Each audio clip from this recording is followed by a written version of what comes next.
वंदे मातरम। सबको जोहार, जय हिंद, वंदे मातरम।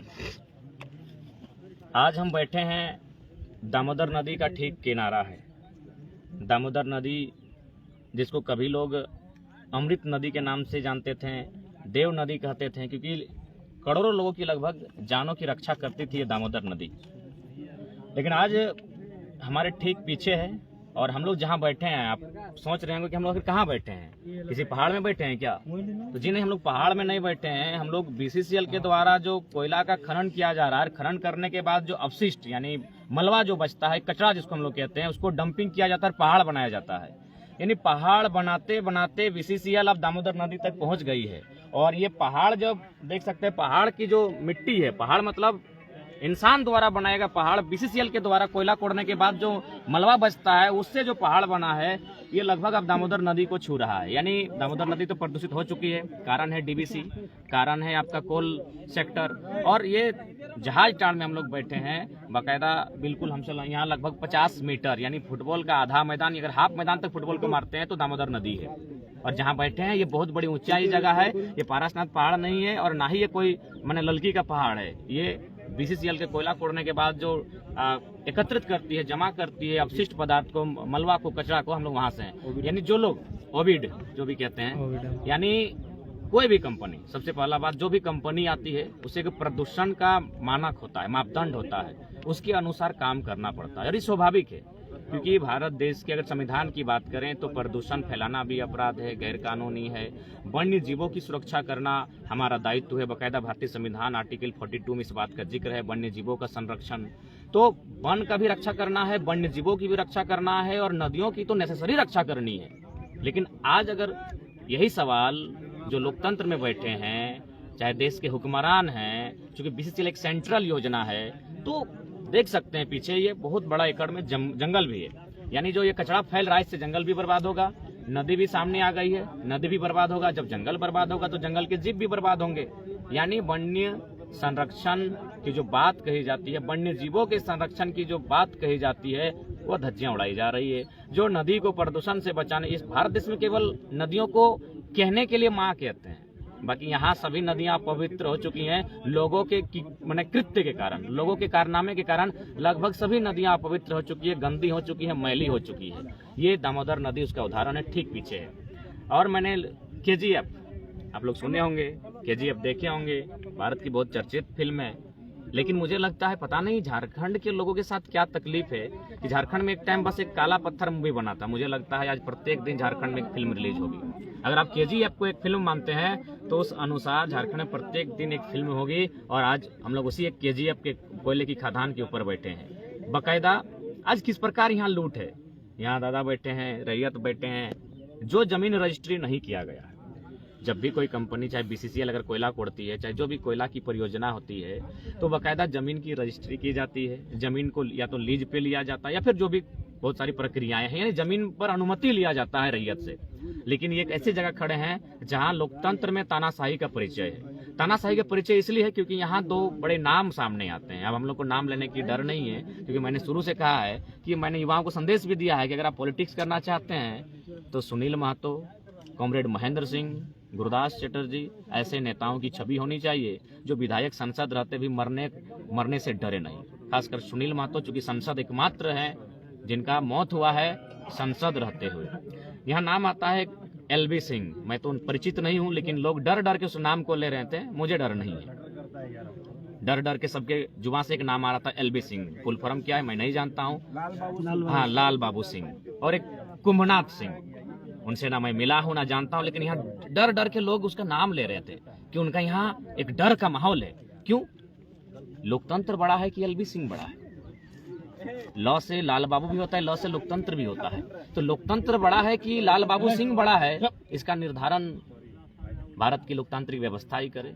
अगर लोकतंत्र बड़ा है तो लाल बाबू सिंह कौन होता है? यहाँ के लोगों की जमीनों पर जबरन डंपिंग करने वाला। बाकायदा जब लोग इसकी शिकायत करते हैं तो उधर से कहा जाता है, अरे जो ग्रामीण जो करते हैं करने दो, हम देख लेंगे। क्योंकि उनका सुने राजनाथ सिंह जो आदरणीय केंद्र के वर्तमान में रक्षा मंत्री हैं, शायद सुने उनके रिश्तेदार लगते हैं। सबसे पहले राजनाथ सिंह एक बहुत भारत के एक बेहतर नेता हैं, लेकिन मुझे लगता है रिश्ता नाता कहीं ना कहीं आंखों में पट्टियां बांध देती है। और शायद जहाज टाँड़ के लोगों की दर्द शायद दिल्ली तक नहीं पहुंची है या फिर राजनाथ सिंह जी तक नहीं पहुंची है, वरना एक कदावर नेता अपने रिश्तेदारों के लिए हजारों लोगों की उम्मीदों को तोड़ने का काम नहीं करता। ऐसा सुनने में आता है कि जो एलवी सिंह जी हैं, इनके रिश्तेदार लगते हैं हमारे भारत देश के केंद्रीय रक्षा मंत्री माननीय श्री राजनाथ सिंह। तो लोग लीडर इसलिए बनते हैं क्या कि अपने रिश्ते नाते, अपने कुटुंब हितजनों की भलाई के लिए। अरे भलाई करना अच्छी बात है, वे जो मंत्री हैं, केंद्रीय मंत्री हैं, तो अपने रिश्तेदारों की भलाई करनी चाहिए, हम भी समर्थन करते हैं। लेकिन किसी का जान लेकर यहाँ पूरे गांव जहाजटार, भौड़ा, गोरखुट्टी, कई गांव आते हैं इस खनन में से प्रभावित होकर, कई गांव आते हैं। बाकायदा अगर उस गांव में जाएंगे, बाकायदा ये वीडियो चूंकि मैंने केंद्रीय मंत्री से निवेदन है, मैं उनसे निवेदन करूंगा यदि आपके कानों तक किसी प्रकार अगर यहाँ की आवाज़ जाती है, संभव है आने वाले दिन तो जाएगी ही, क्योंकि 2024 में जब आप हमारे यहाँ चुनाव प्रचार के लिए आएंगे तो आपके बगल में ही हम लोग की सभा होगी और बाकायदा आप तक ये संदेश जरूर देंगे। तो आप अपनी एक टीम, आपसे हमारी कोई शिकायत नहीं है क्योंकि आप दिल्ली में हैं और दिल्ली में रहकर शायद आप जहाज टाँड़ को नाम जानते भी नहीं होंगे, लेकिन आप अपने रिश्तेदारों को मैंने उनके इशारे पर और उनके फ़ोन कॉल पर अगर मैंने प्रशासन को कहते हैं कि वहाँ हमारे रिश्तेदार को सपोर्ट करें, तो मुझे लगता है ये गलत है। इसीलिए मेरा मानना है एक टीम आप भेजें और बाकायदा आपकी टीम अगर एक दिन जहाज टाँड़ के गाँव में रहकर एक दिन बिताकर चली गई तो आपको जो करना है करिए। यहाँ सब्जियों में प्रदूषण, यहाँ के आंगन में प्रदूषण, यहाँ के दीवालों में प्रदूषण, जो कपड़ा लोग पसारते हैं उसमें प्रदूषण है। तो किस प्रकार मौत के साये में ये लोग जी रहे हैं, ये लोग मौत के साये में जी रहे हैं। इसीलिए मैंने कहा, बाकायदा राजकुमार दा के इंटरव्यू में मैंने कहा कि लोकतंत्र ने जब भारत का संविधान का निर्माण हुआ तो सबको सुरक्षा मिला, नारियों को मिला, दमितों को मिला, दलितों को मिला, शोषितों को मिला, वंचितों को मिला। लेकिन अगर नुकसान किसी का हुआ है तो रैयतों का हुआ है, किसानों का हुआ है, क्योंकि किसानों के लिए भारतीय संविधान भी आज सुरक्षा नहीं दे पा रहा है। एलवी के आगे लोकतंत्र हार रहा है। ल से लाल बाबू, ल से लोकतंत्र, और लाल बाबू के आगे, उसके पैसों के आगे, उसकी शक्तियों के आगे, उसके केंद्रीय मंत्रियों से संपर्क के आगे लोकतंत्र भी टूट रहा है, धराशायी हो रहा है, चरमरा रहा है। ये कहीं ना कहीं दुर्भाग्य का विषय है। और हमारे लोगों की थोड़ा सा कमियां भी बाकायदा, जब आप झारखंड के विस्थापितों का दर्द एक किताब है ज्योतिलाल महतो की, अगर पढ़ेंगे तो बाकायदा उन्होंने बड़ी मार्मिक शब्द कहा है। उन्होंने कहा कि हमें बख्श दीजिए। उन्होंने ज्योतिलाल महतो की किताब है झारखंड के विस्थापितों का दर्द, अगर उसको पढ़ेंगे तो उसमें उन्होंने बड़ा एक मार्मिक शब्द लिखा है कि हमें बख्श दीजिए, हमें छोड़ दीजिए, हमें जीने दीजिए, क्योंकि हम कालांतर से लड़ाई लड़ रहे हैं। आप नई लड़ाई लड़े होंगे, हमने कालांतर से लड़ाई लड़ी, अंग्रेजों से लड़ा। जब जब लोगों ने, राजाओं में, महाजनों ने हमारी जमीन लूटने का प्रयास किया, हम लोग तब तब लड़ाई लड़े और आज भी हम लड़ाई लड़ रहे हैं। आज भी शक्ति निर्मल के रूप में हमारी हत्या हो रही है, तो अब हमें बख्श दीजिए। यानी वो दुहाई दे रहे हैं, वो लड़ने की बात नहीं कह रहे उस पुस्तक में, कह रहे यार हमें वो छोड़ दो, बहुत हमें सताया, अब हमें दामोदर नदी के तट पर, स्वर्ण रेखा मयूराक्षी नदी के तट पर अपने परिवार के साथ जीवन यापन करने दो। बड़ी मार्मिक लाइन है, कभी समय मिले तो आप पढ़िए।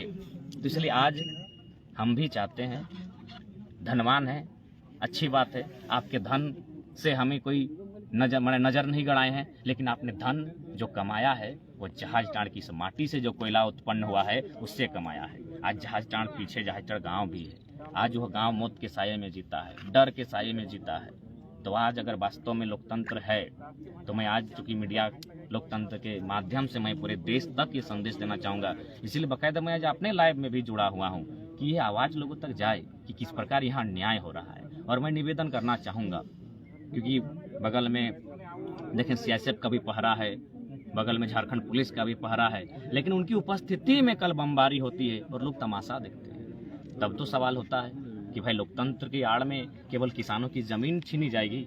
लोकतंत्र में क्या इतनी शक्ति है, कानून व्यवस्था में इतनी शक्ति है कि उसका गर्दन किसी माफिया, किसी भू माफिया, किसी कोयला माफिया, किसी दबंग के गर्दन तक जाएगा? वास्तव में अगर लोकतंत्र है और वास्तव में कानून की ढांचा है और कानून से अगर देश चलता है, जो कानून सबके लिए बराबर है, जो भारतीय संविधान आर्टिकल 14 भी बाकायदा कहता है विधि के समक्ष, कानून के समक्ष सभी लोग समान हैं, और वास्तव में अगर कानून सबके लिए बराबर है तो हम लोग देखना चाहेंगे कि माफियाओं की गर्दन तक हमारा कानून कैसे पहुंचता है। लोग कहते हैं कानून के हाथ बहुत लंबे होते हैं, ये कानून के हाथ कितने लंबे हैं जो माफियाओं की गर्दन तक पहुंचते हैं, हत्यारों की गर्दन तक पहुंचते हैं, और अभी फिलहाल उनकी गर्दन तक पहुंचे हैं जिन्होंने कल बमबारी किया है। प्रशासन की उपस्थिति में, सीआईएसएफ की उपस्थिति में, मजिस्ट्रेट की उपस्थिति में, थाना प्रभारी की उपस्थिति में कल बम फूटा है और ग्रामीण डर के साये में है, लेकिन बात बोलने वाला कोई नहीं। बाकायदा फिर से जानकारी देना चाहेंगे, ये जो हमारी ज़मीनें अधिग्रहण किया गया है, ये लगभग बिना रजिस्ट्री के किया गया है, बिना विस्थापित किया गया है, बिना मुआवजा दिए किया गया है, बिना हमें नियोजन दिए किया गया है। और कम से कम आप जो भी केंद्र की समितियां हैं, अगर इस गांव में अगर एक रात रह लेगी, एक रात भोजन कर लेगी, पानी पी लेगी, तो हम लोग आंदोलन नहीं करेंगे। हम लोग दामोदर नदी में नौका पकड़ के कहीं चल के बस जाएंगे। ये गांव हमारा है, हमारे पूर्वजों ने अपने खून पसीने से सींचा है, लेकिन आज हम लोग डर के साये में हैं। डर किसका है पता नहीं, कोई एलबी सिंह है, लाल बाबू सिंह, लोग डरते हैं उससे, डर रहे हैं लोग। लेकिन मैं आज स्पष्ट करना चाहूँगा, कब तक डरोगे रैयत लोग, कब तक डरोगे, किससे डरोगे? इस दुनिया में जिंदा रहने के लिए कोई नहीं आया है। सिकंदर भी खत्म हुआ है, यहाँ के पंछियों का हाल सब मर चुके हैं। यहाँ पे ये मोर का पंख मिला है, बहुत सारा है यहाँ, बहुत सारे मोर रहा करते थे। और ये ग्रामीण बता रहे हैं कि मोर ये मरने के बाद ये पंख कहीं उन्हें मिला। 100 से 150 की संख्या में मोर समझ रहे हैं ना आप? हम लोग तो पढ़े थे कि the national bird of India आज भी है ना। अगर पीकॉक अगर आज भी नेशनल बर्ड है, तो अगर किसी कंपनी के कारण, और भी उसमें कॉन्ट्रैक्ट पे चल रहा है, टेंडर पे चल रहा है, यानी एक निजी व्यक्ति, अब कंपनी भी भारत की कहाँ, वो तो कॉन्ट्रैक्ट पे दी है, एक निजी कंपनी जिसके ऑनर शायद एलबी सिंह है। अगर इतने लोगों की, इंसानों की हत्या के साथ साथ इस कंपनी के माध्यम से, प्रदूषण के माध्यम से अब नेशनल बर्ड की भी हत्या हो रही है, तो मुझे लगता है लोकतंत्र इतना कमजोर है कि भारत का लोकतंत्र इतना कमजोर है कि उसके ऊपर एलबी सिंह है। ये देखिए मोर का पंख मिला है। बाकायदा अगर इस जमीन को आप टटोलेंगे तो बहुत सारे ऐसे पक्षी, पशु मिलेंगे जिनकी हत्या केवल इसलिए हुई है क्योंकि यहाँ से प्रदूषण निकलता है। बहुत ही माने बेरहमी से यहाँ खनन का कार्य किया जा रहा है। ये केजीएफ मुझे लगता है रोज झारखंड में देखने को मिलेगा। तो इसलिए मेरा मानना है, मेरा संदेश होगा, खासकर मैं अक्सर अपने जब भी मैं भाषण देता हूँ तो मैं वहाँ स्पष्ट कहता हूँ कि जो दामोदर नदी के किनारे जो लोग रहते हैं, उन्हें कम से कम हम दो, हमारे दो नहीं हमारे 3 लोग हंसते हैं कभी कि ये टाइगर क्या बोलता है, मैं सही बोलता हूँ। आज हमारे घर में तीसरा बेटा हो चाहे तीसरी बेटी हो, उसे पैदा करना होगा, उसे अंधेरे में रखना होगा, उसे स्कूल कॉलेज की दुनिया से दूर रखना होगा, उसे एडमिट कार्ड, राशन कार्ड से उसका नाम दूर रखना होगा, उसके हाथों में हथियार देना होगा। नहीं तो मैं बहुत बुरा देख पा रहा हूँ। आज क्या कहें हम, क्या आज 1.5 सालों से हम लोग इतना दर्द देखे हैं, इतना तकलीफ देखे हैं, और नीचे चंद मुट्ठी भर लोग करोड़ों कमा रहे हैं। हमें मौत में सुला के, हमें मौत की नींद सुला के चंद लोग, मुट्ठी भर लोग करोड़ों रुपया कमा रहे हैं। ये कैसा देश है, ये कैसा लोकतंत्र, ये कैसा संविधान है जहां हमें मुर्दा करके, हमारी जान मारकर, हमारे खेत बंजर करके, खेत बंजर तो छोड़िए, खेत में डंपिंग है। ये जो बैठे हैं ये लगभग जमीन से लगभग हम लोग 200-250 फीट ऊपर हैं जहां हम लोग बैठे हैं, और ये घसक भी रहा है। यानी हम लोग जहां बैठे हैं रिस्की जगह बैठे हैं, हम लोग बाकायदा रिस्की जगह बैठे हैं। यानी ये कैसा कानून है भाई कि ये जमीन हमारी है? यहाँ जबरन कोयला कोड़ने के बाद जो कचरा होता है, पत्थर, यहाँ जबरन डिंगाया गया है। डिंगाना समझते हैं ना, मैंने डंपिंग किया गया है जबरन, क्योंकि ग्रामीण संबंध उनका केंद्रीय मंत्री से ना, एलबी साहब का संबंध केंद्रीय मंत्री से, भाई कौन उनसे लड़ पाएगा? इसीलिए ग्रामीणों को हम यही कहेंगे, कानून में, प्रशासन में वो शक्ति नहीं दिखती है। यदि अपने आप को बचाना है, हम भी पढ़ा लिखा छात्र हैं, संविधान की बात करते हैं, आज भी करेंगे। एक बार संविधानिक, हम लोग संविधान के ही नाते धरना पर बैठे हैं, लगातार अपनी आवाज़ को रखते हैं। डीसी का लेटर है हमारे पास एसडीओ का लेटर है, तमाम सीओ का वेरीफाई किया गया है कि ये ज़मीनें हमारी है, ये ज़मीन हमारी निजी ज़मीन है, ये किसी के बाप की ज़मीन नहीं है। लेकिन फिर भी लोकतंत्र की शक्तियों का दुरुपयोग करते हुए आज जो यहाँ तांडव हो रहा है, इस तांडव को देखने के लिए शायद कोई हुक्मरान उसकी नज़र नहीं गड़ रही है। इसलिए आज कठोर शब्दों में, मजाक में लें, हंस के उड़ा दें, या फिर जिस प्रकार इस बात को लें, हम दो हमारे दो नहीं है, तीसरा पैदा कीजिए और तीसरा को ट्रीट कीजिए कि उसके हाथ में हथियार होगा। ये कानून की व्यवस्था आपकी नहीं है। मैं बार बार कहता हूँ, बस बीसीसीएल का full form Bharat cooking coal limited नहीं है, काहे नहीं समझ रहे हैं? बीसीसीएल का फुल फॉर्म आज भी ब्रिटिश कुकिंग कोल लिमिटेड है। ब्रिटिश से भी बुरा असर है। ब्रिटिश लोग में भी दिल था, मैं मानता हूँ, ब्रिटिश लोगों में दिल था, इनसे बेहतर दिल था। वे लोग हमें लास्ट में मारने पीटने के बाद कानून बनाते थे। ब्रिटिश लोग हमें मारने पीटने के बाद, हमें जेल में डालने के बाद, हमारे गर्दनों को काटने के बाद बकायदा कानून बनाते थे कि इनकी जमीनों को ना छुआ जाए। लेकिन भारत सरकार ने कोई कानून नहीं बनाया, कोई विस्थापन आयोग नहीं बना, एक ढंग का विस्थापित नीति नहीं बना जो हमारे लोगों को सुरक्षित कर सके। इसलिए मैं स्पष्ट कहूँगा, अगर खून खोलता है इस दृश्य को देखकर, हमारी बातों को सुनकर, तो मुझे लगता है हम हर जगह जयराम महतो क्यों जाएगा, हर घर से निर्मल दा सुनील दा बनकर सामने आओ, हथियार उठाओ, आखिर जैसा भी पड़े अपने आप को बचाने के लिए, भारत को बचाने के लिए लाखों लोगों ने बलिदान दिया है, तो अपनी माँ माटी को बचाने के लिए तुम्हें हथियार उठाना पड़े, उठा लो। तीसरा बेटा पैदा करना पड़े, तीसरी बेटी पैदा न करना पड़े, कर लो। उसके ना हाथों में ना एडमिट कार्ड होगा, ना राशन कार्ड में उसका नाम होगा, ना किसी स्कूल कॉलेज में उसका एडमिशन होगा। उसे बंद कमरे में रखिए और रोज इसी तरह जहाज टांड ला के उसके दर्द की दास्तां को सुनाइए कि किस प्रकार हमारे साथ अन्याय हो रहा है। एक निजी व्यक्ति को लाभ देने के लिए इतना अन्याय, हम मौत के साये में हमें हमारा जान मारा जा रहा है। ये दुर्भाग्य है भारत के लोकतंत्र का, ये दुर्भाग्य है भारत की राजनीति का, ये दुर्भाग्य है भारत की कानूनी व्यवस्था, ये दुर्भाग्य है भारत के सर्वोच्च संविधान का, जो दुनिया का सबसे बड़ा लिखित संविधान है। मैंने इसीलिए कहा, सबको सम्मान मिला, सबको हितार्थ मिला, सबको रक्षार्थ मिला, लेकिन जो किसान है आज जबरन उनकी जमीनें छीनी जा रही। इसलिए मैंने कहा कि कोई बदलाव नहीं हुआ है। ईस्ट इंडिया कंपनी आज भी चल रही है, जिस प्रकार उस समय मनमानी होती थी आज भी हो रही है। विशेष हम लोग यहाँ आंदोलन के माध्यम से पहुंचे हैं, मुझे लगा अपनी बात को रखना चाहिए, इसीलिए मीडिया के साथ साथ अपने लाइव पेज के माध्यम से हम इस बात को रख रहे हैं और उम्मीद करते हैं इस पीड़ा का अनुभव आप जहाँ से सुन रहे हैं, आप जहाँ बैठे हैं, आप इस पीड़ा का अनुभव कर रहे होंगे। जोहार झारखंड, जय झारखंड, जय हिंद, वंदे मातरम। जय झारखंड।